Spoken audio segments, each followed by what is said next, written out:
Hello viewers, welcome to education and job corner. দেখুন, আজকে সেই দীর্ঘ প্রতীক্ষিত 2016 সালের এসএসসি মামলার ফাইনাল ডিসপোজালের দিন। আজকে মানে ফাইনাল হিয়ারিংয়ের জন্য মামলাটি উঠবে। অফিস রিপোর্ট যেটি বলছে, ওপরের দিকে দেখবেন লিস্টেড অন 16/7/2024। আজকের ডেটে যে এসএলপিগুলো লিস্টেড হয়েছে তার তালিকা এখানে দেওয়া হয়েছে। এখানে আইটেম নাম্বার 12 মানে আজকে 12 নম্বরে উঠছে মামলাটি, কোর্ট নাম্বার 1।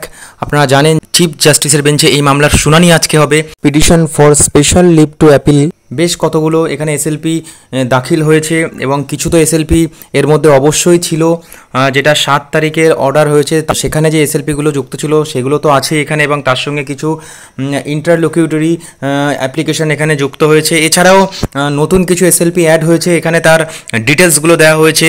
এখানে অফিস রিপোর্টে যেটা বলছে, দেখুন, the matters above mentioned were listed before the honourable court on 7/5/2024। দেখুন, ওপরের ম্যাটার্সগুলো গত 7/5/2024 তারিখে তালিকাভুক্ত হয়েছিল এবং অন্যান্য সব বিষয়গুলোর সঙ্গে আদালত এই অর্ডারটি পাস করেছিল। 39 subject to the above stipulations, the judgment of the high court dated 22 April 2024 shall remain stayed till the disposal of the present proceedings. যতক্ষণ না মামলার নিষ্পত্তি ঘটছে ততক্ষণ 22 তারিখের হাইকোর্টের যে অর্ডার আছে সেটার উপরে পুরো স্থগিত রয়েছে, এটাই কিন্তু বলা হয়েছে। এবং এখানে আপনারা দেখলে বুঝতে পারবেন এসএলপি নাম্বার, দেখুন এখানে 9586/2024 এই এসএলপি নাম্বারগুলো কিন্তু আজকে যুক্ত হয়েছে এবং এখানে বেশ কিছু এসএলপি নাম্বারের ডিটেলস আপনারা দেখে নেবেন। যদি এখানে আমি এই এসএলপি নাম্বারটা দেখি, দেখুন এসএলপি নাম্বার 10599। এখানে কি বলা হয়েছে, it is submitted that there are total 28 respondents in the matter above mentioned. এই ম্যাটারটার জন্য 28 জন রেসপন্ডেন্টস আছেন। এই রকম বিষয়বস্তু প্রত্যেকটা ডিটেলসে দিয়ে দেওয়া হয়েছে।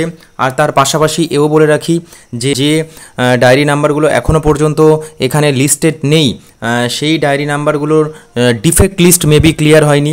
তো ডিফেক্ট লিস্ট যদি ক্লিয়ার হতো তাহলে সেই ডায়েরি নাম্বারগুলো যুক্ত হতো আজকের কেসের সঙ্গে, কিন্তু তার মানে এই নয় যে ওই ডায়েরি নাম্বারগুলো যেগুলো মানে ডিফেক্ট লিস্ট ক্লিয়ার হয়নি সেইগুলো অবশ্যই লয়াররা সেগুলো সরাসরি কোর্ট রুমে পেশ করে সেগুলো মামলার সঙ্গে যুক্ত করে নিতে পারবেন, সেখানে কিন্তু কোনো অসুবিধা হওয়ার কথা নয়।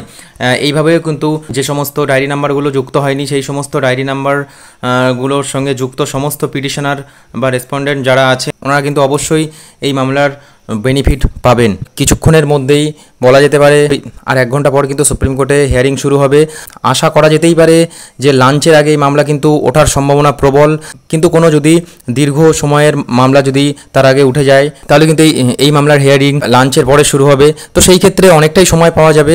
তো দেখার পালা যে আজকে এই মামলার ফাইনাল ডিসপোজাল হয় নাকি পরবর্তী কোনো ডেট পাওয়া যায় না কোনো বিশেষ নির্দেশ পাওয়া যায়, সেটার দিকে নজর থাকবে। জুড়ে থাকুন, ধন্যবাদ।